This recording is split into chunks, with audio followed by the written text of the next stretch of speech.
DMTV Info, votre chaîne d'information en temps réel. La politique, la santé, le sport, les faits de société, la musique, les rumeurs et bien plus encore.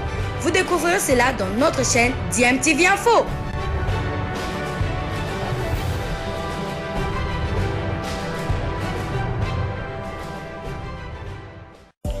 Vous êtes sur DMTV, bonjour ou bonsoir, tout dépend de l'heure à laquelle vous nous suivez. Tout plaisir est pour nous de vous retrouver, mais surtout de savoir que vous êtes nombreux en train de suivre votre chaîne YouTube DMTV. DMTV qui vous propose l'actualité, vous propose également des analyses et des réflexions sur des sujets d'actualité, sur des faits sociaux, tout simplement sur des réalités que nous observons ici chez nous en République démocratique du Congo.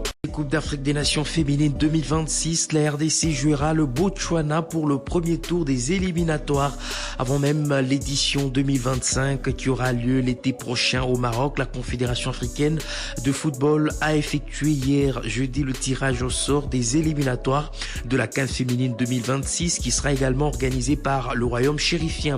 En cas de qualification pour le prochain tour, la RDC qualifiée déjà pour 2025 devra croiser l'ogre sud-africain qui l'avait, rappelez-vous, privé des derniers Jeux Olympiques.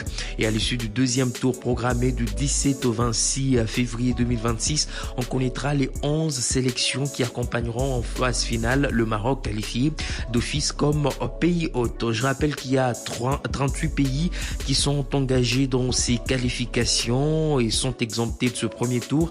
Le tenant du titre, l'Afrique du Sud, le Nigeria, détenteur du record des sacres, 9 au total, la Zambie, le Cameroun, la Côte d'Ivoire et le Ghana. Bon, je m'appelle Olga Massambo, je suis canadienne congolaise et je joue pour l'équipe mexicaine Mazlatan, la première division. À date, à la sélection congolaise, je me sens bien, ça fait partie de mes origines. À date, j'essaie de comprendre ma façon de jouer et comprendre la façon que les joueuses ici jouent et pour m'intégrer, de jouer mon jeu. Je me dis que j'ai pas encore vraiment joué. Depuis je me suis dit, j'ai pas encore joué. Vous n'avez pas encore vu Olga Massambo, ça je me dis à date. À date, on n'a aucune victoire parce que on essaie encore de comprendre les joueuses qu'il y en a ici et aussi un peu travailler sur le comportement, un peu de discipline et tactiquement de savoir quels sont les talents. Parce que je trouve que parfois on ne connaît pas toutes les joueuses et quelles sont leurs forces. Dès qu'on va connaître la force des joueuses, le terrain, vers la défense, vers l'avant, je pense que ça va nous aider tactiquement, savoir comment avancer les choses. Mais il faut savoir encore c'est la préparatoire, donc c'est mieux de perdre maintenant que de perdre là-bas. Pour moi, le message, je dois dire que c'est un travail. Comme c'est la préparation, on travaille et on continue de travailler pour se comprendre. Pour se comprendre pas seulement sur le terrain, mais en dehors du terrain. Pour s'aimer entre nous. Quand on s'aime entre nous, Dieu est entre nous aussi. Donc c'est ça, on va continuer de travailler, trouver des solutions avant qu'on soit à la CAN. Moi, je dirais à toutes les Congolaises dans le monde, si vous avez une possibilité de venir jouer pour votre pays, c'est une fierté que tu n'auras pas, que ça n'existe pas beaucoup. C'est une chance de la vie une fois. Même si tu joues 2 matchs, même si tu joues 3 matchs, le fait de jouer pour ton pays, d'origine, c'est un honneur, très même plus que l'argent. Parce que c'est une histoire que tu vas dire à tes enfants, à ses enfants, que j'ai joué pour mon pays, je suis congolaise et j'ai l'opportunité de venir même faire une tâche au Congo, c'est une fierté énorme. Bonjour, je m'appelle Sylvain Bolonji Esther, j'ai 23 ans et je joue en France au club de Le Mans FC. Il y a une coéquipière à moi au Mans FC qui s'appelle Christine Kodja, qui a rejoint la sélection une première fois. Elle m'a donné le rapport de la sélection, comme quoi ça se passait bien, comme quoi elle s'entendait bien avec les filles, comme quoi le niveau était aussi bon.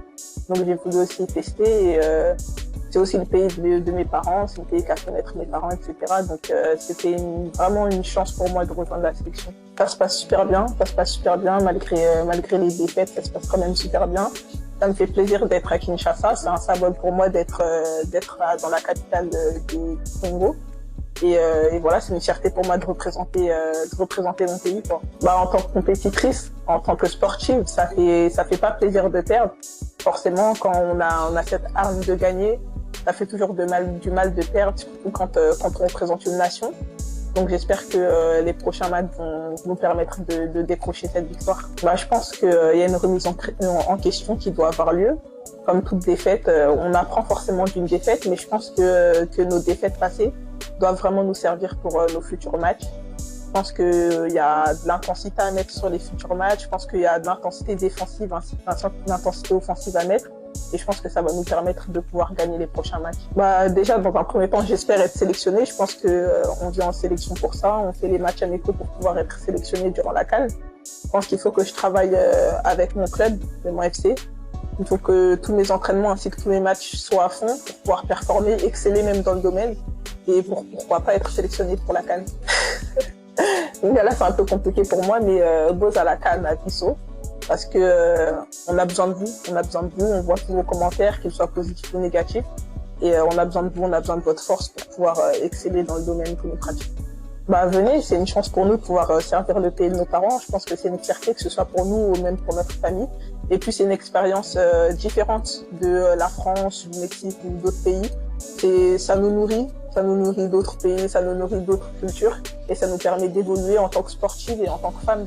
Nous allons rester en football pour parler championnat national de la République démocratique du Congo avec cette fois-ci l'ASV Club qui a enchaîné hier sa 4e victoire de rang dans cette 30e édition. ASV Club s'est imposé devant la formation de Kouya sur le score de 3-1 grâce à un but de Saïd Afani Djambaye sur penalty à la 7e minute, un doublé de Héritier Luvumbu-Ndinga dans cette rencontre avant que Maleta les réduise le score pour la formation de Kouya. Et grâce à ce succès, ASV Club a gagné des places au classement dans ce groupe B. ASV Club occupe désormais la première position au classement avec 18 points après 9 matchs joués. De quoi faire du bien son coach Youssouf Dabo. Ce que j'ai pas apprécié de mon équipe, je leur ai dit à la mi-temps, parce que le football ça va tellement vite, il faut toujours avoir cette humilité, quelle que soit la situation. Quand tu as un match assez ouvert comme ça, et que tu arrives à mener 2-0 rapidement et que tu as l'opportunité aussi de marquer plus de buts, il ne faut pas s'en priver. Il ne faut pas s'en priver parce que ce n'est pas tous les jours qu'on a l'opportunité de marquer beaucoup de buts. Maintenant, sur le plan positif, je pense que dans l'utilisation du ballon, on a été mieux aujourd'hui. Dans le jeu de position aussi, on a été mieux, même s'il y a des choses à améliorer. Mais voilà, on a quelques jours encore devant nous, quelques semaines, pour continuer à nous améliorer, à nous progresser, pour être meilleurs. Voilà, c'était là Youssouf Dabo, coach de l'ASV Club de Kinshasa. De son côté, l'AS Kouya enregistre sa 2e défaite de la saison et reste 8e au classement avec 12 points après 9 matchs joués. Juste avant ce match entre ASV Club et l'AS Kouya, la formation d'Angevert a battu l'OC Bukavu Dawa dans un match très prolifique. Il y a eu 7 buts au total. Victoire d'Angevert sur le score de 4-3 grâce à Tony Talassi, Daniel Isako, Mbaya Mazewa et Lokoy Afonkoy. Du côté de Bukavu Dawa, Modeste Osako a inscrit un doublé et l'autre but a été inscrit par Glody Beyoukou.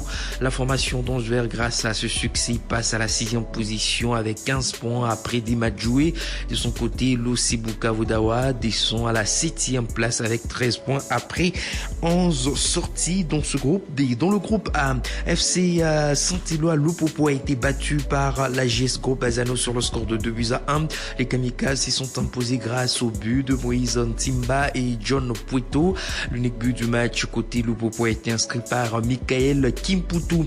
Malgré cette défaite, les Cheminots gardent la tête du groupe A avec 24 points après 10 matchs joués, alors que Bazano prend la 5e position au classement avec 16 points après 10 sorties. Ce dimanche, dans le groupe B, il y aura le grand derby fratricide de Kinshasa entre le Daring Club Motema Pembe et l'OC Renaissance du Congo. Match à suivre en direct et en intégralité sur Top Congo FM. Et je rappelle que Renaissance jouera sans son coach Itachimu Shimvula qui a donc démissionné depuis hier ici à Kinshasa.